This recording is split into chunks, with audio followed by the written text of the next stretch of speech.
7 మాటలు పలికారు. వాటిలో మరి ఒక 2 మాటలు మనం చూసుకుందాము. లూకా రాసిన సువార్త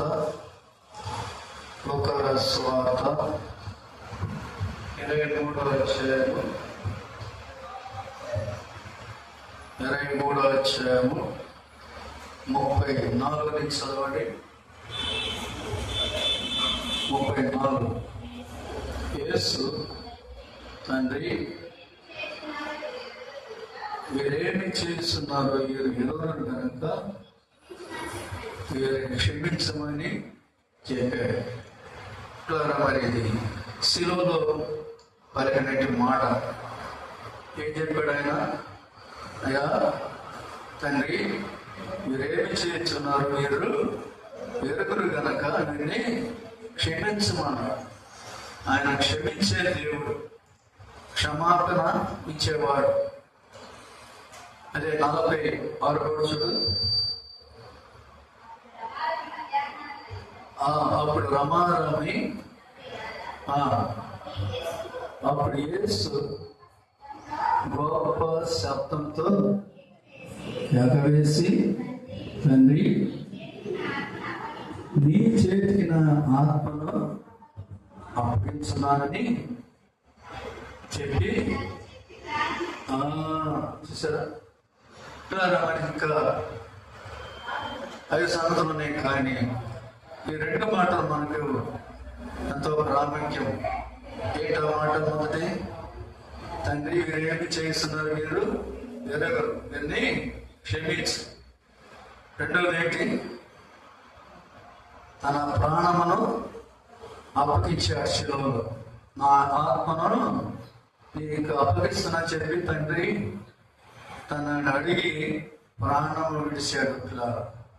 కాబట్టి మధ్యాహ్న కాల సమయంలో మరి కొద్ది నిమిషాలు మనం ప్రతి ఆదివారము ఆయన మరణ పునరుద్ధానం మనం ఏం చేస్తుంటామో జ్ఞాపకం చేసుకుంటూ ఉంటాము. అదేవిధంగా కొద్ది నిమిషాలు దేవుడి వాక్యాన్ని మనం ధ్యానం చేసుకుంటాము. ఎపిలికి రాసిన పత్రిక 5వ అధ్యాయము 7 నుంచి చదువుతాము.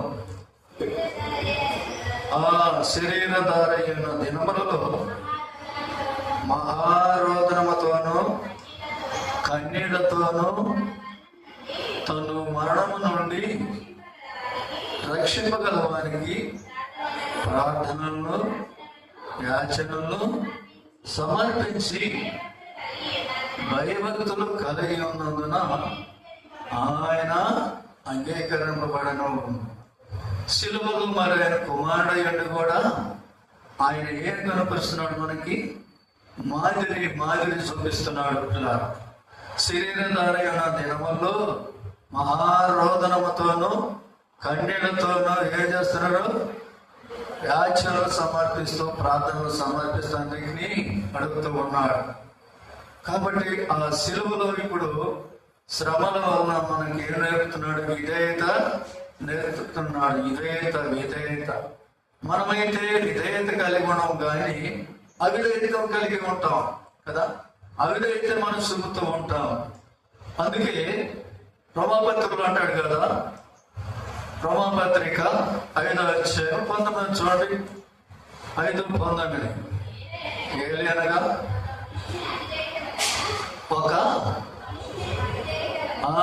ఒక మనిషిని అవిధేయత వలన అనేకులు పాపులుగా ఎలాగ చేయబడరో, అలాగే ఒకని విధేయత వలన అనేకులు ఏమై ఉన్నారు? నీతిమంతులుగా ఉన్నారు, నీతిమంతులుగా తీర్చబడ్డారు. ఒకని అవిధేయత వలన ఏమో పాపులుగా చేయబడ్డారు, ఒకని విధేయత వలన నీతిమంతులుగా తీర్చబడ్డారు. కాబట్టి శిలువలో మరి ఆయన శ్రమలో ఉన్నాడు. శ్రమలో ఉండి తన ప్రాణమును బలిగా అర్పిస్తూ ఉన్నాడు. అంతేకాదు పేతురు రాసిన పత్రిక కూడా చూడండి, 2వ అధ్యాయము. పేతురు రాసిన పత్రిక 2వ అధ్యాయము 21 చూడండి. 2:21 క్రీస్తు కూడా మీ కొరకు చూసినా, మీ కొరకు బాధపడి మీరు తన అడుగు జాడలను నడుచుకున్నట్లు ఒక మాదిరిని కనుపరుస్తున్నాడు. ఏంటంటే ఆ మాదిరి ఆయన యొక్క అడుగుజాడలో మనము నడవటం. ఆయన అడుగుజాడలో నడవటమే మనకు మాదిరి కనుపరుస్తున్నాడు. అదే 24 వచ్చు. మనం పాపల విషయమై చనిపోయి నీతి విషయమై జీవించినట్లు ఆయన తానే తన శరీరమందు మన పాపలను ఏం చేస్తున్నాడు? ఆయన మ్రాణ మీద శిలువలో మోస్తూ ఉన్నాడు. మన పాపములైన మ్రాణ మీద మోస్తూ ఉన్నాడు. చదువుకేమంటాడు? ఆయన పొందిన గాయముల చేత మీరు స్వస్థత నొందితిరి, గొర్రెల వలె దారి తప్పిపోతుంది. కానీ ఇప్పుడు ఏమైనా మీ ఆత్మలకు కాపరియు అధ్యక్షుడు ఆయన వైపు నాకు మళ్ళీ ఉన్నారు అన్నాడు. ఇలా మరి ఆత్మలకు కాపరిగా ఉన్నారు. అంత మాత్రం కాదు, మానవుడు చేసిన ప్రతి పాపను బట్టి ఆ కల్వరి శిలువలో తన ప్రాణాన్ని బలిగా ఇటు మాత్రమే కాదు, మనం చేసిన ప్రతి పాపను బట్టి ఆయన కాళ్ళలో ఏమున్నాయి? మేకులు, ప్రక్కలో బల్లెపోటు కదా, తల్లో ముళ్ళ కిరీటము, చేతిలో చేతులు కొట్టారు. అయినా కానీ ఆ శిలువలో మరి ఇవన్నీ బాధలు ఉన్నప్పుడు కూడా ఆయన ఏమైనా మాట మాట్లాడా? ఏమైనా బదులు చెప్పాడా? లేదు. ఏమైనా దూషణ మాటలు మాట్లాడా? లేదు. ఆయన శిలువ శ్రమల్లో మాదిరిని మనం కనపరుస్తూ ఉన్నాడు, మాదిరిని మనం చూపిస్తూ ఉన్నాడు. అంత మాత్రమే కాదు, యెషయా గ్రంథం 53వ అధ్యాయము 5వ చూడండి. మన అతిక్రమ క్రియను బట్టి అతడు గాయపరచబడెను, మన దోషమును బట్టి నలగొట్టబడెను, మన సమాధానమైన శిక్ష అతని మీద పడెను, అతడు పొందిన దెబ్బల చేత స్వస్థత కలుగుతున్నది. మనమందరము గొర్రెలవలే త్రోవ తప్పిపోతుంది, మనలో ప్రతి వాడును తనకిష్టమైన త్రోవకు తొలగెను. యెహోవా మనందరి దోషములను చూసాడా, మనందరి దోషములను అతని మీద మోపెను అంటున్నాడు. అవును, మనం చేసిన ప్రతి పాపములన్నింటి కూడా ఆ శిలువ మానవురాయన మోస్తూ ఉన్నాడు. మనకు రావాల్సిన శిక్షను తప్పించి ఆయనే మనకు బదులుగా ఆ కల్వరి శిలువలో మరి మన పాపలన్నింటి కూడా ఆ మ్రాణ మీద మోస్తూ ఉన్నాడు. అంత మాత్రమే కాదు, పేతురు రాసిన పత్రిక 3వ అధ్యాయము 10 చూడండి. 3:10 పేతురు రాసిన పత్రిక 3వ అధ్యాయం 10వ వచనం. జీవమును ప్రేమించి మంచి దినములు చూడబడి వారు చెడ్డదాన్ని పలకకుండా తమ నాలుకను కపటపు మాటలు చెప్పకుండా తన పెదవులను ఏం చేయాలి? కాసుకోవాలి. కపటపు మాటలు చెప్పకుండా, చెడ్డ మాటలు పలకకుండా తన పెదవులను, తన నోటిని కాసుకోవాలి. యేసు ప్రభువు మరి అదే మాదిరి చూపిస్తున్నాడు. ఆయన నోట ఏ కపటమైనా మాట్లాడా? ఏ దోష మాట అయినా మాట్లాడా? లేదు. అందుకే 3:18 కింద భాగంలో అంటాడు. 3:18 చూడండి. తిమోతి పేతురు రాసిన పత్రికలో ఏమంటున్నాడు? దేవుని సిద్ధమును అలాగున్న ఎడల కీడు చేసి శ్రమపడడం కంటే మేలు చేసి శ్రమపడే బహు మంచిది. ఏలు కనుక మనలను దేవుని వద్దకు తెచ్చుటకు ఏంటంట మనలను దేవుని యొద్దకు తెచ్చుటకు అనీతిమంతుల కొరకు నీతిమంతుడైన క్రీస్తు శరీర విషయంలో సభబడి ఆత్మ విషయంలో ఏమైనాడైనా బ్రతికించబడ్డాడు. ఎందుకు? మనలను దేవుని యొద్దకు తెచ్చుటకు అనీతిమంతుల కొరకు నీతిమంతుడైన క్రీస్తు శరీర విషయంలో సభబడి ఆత్మ విషయంలో బ్రతికించబడ్డాడు.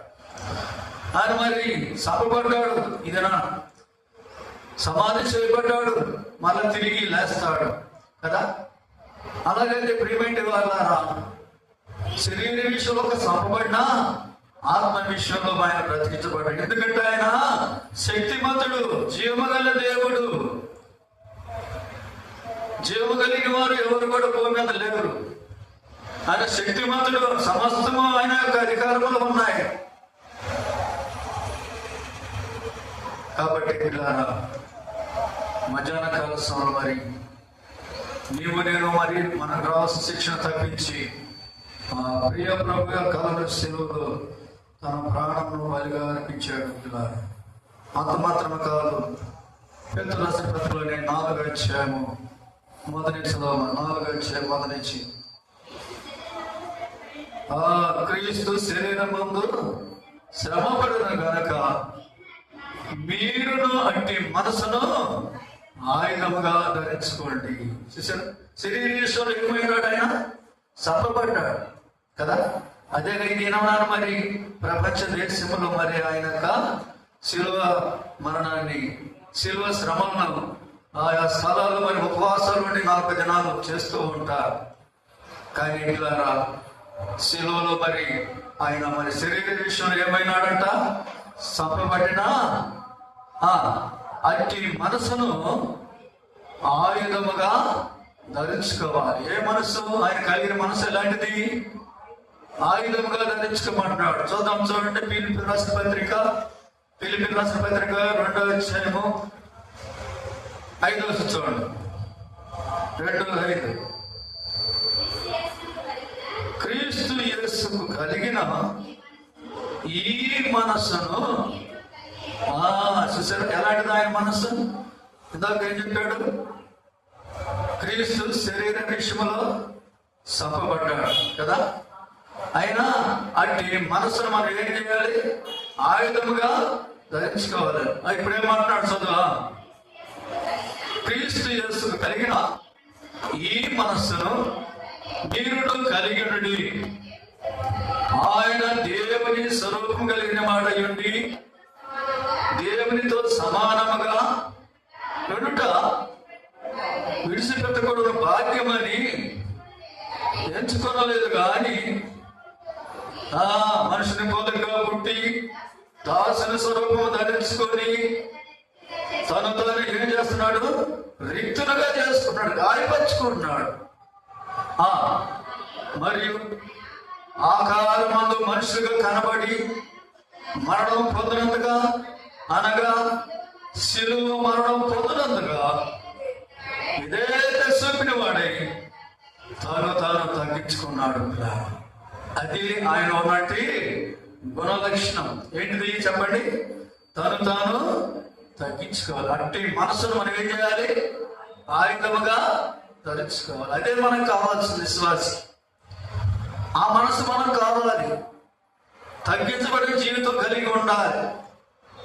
ఆయన సిలువ వేస్తున్నారు మంచిదే, కానీ ఆయన యొక్క సిలువ శ్రమలు మరి ఎలాంటివో మనం ఏం చేయాలి? ఒకసారి జ్ఞాపకం చేసుకోవాలి.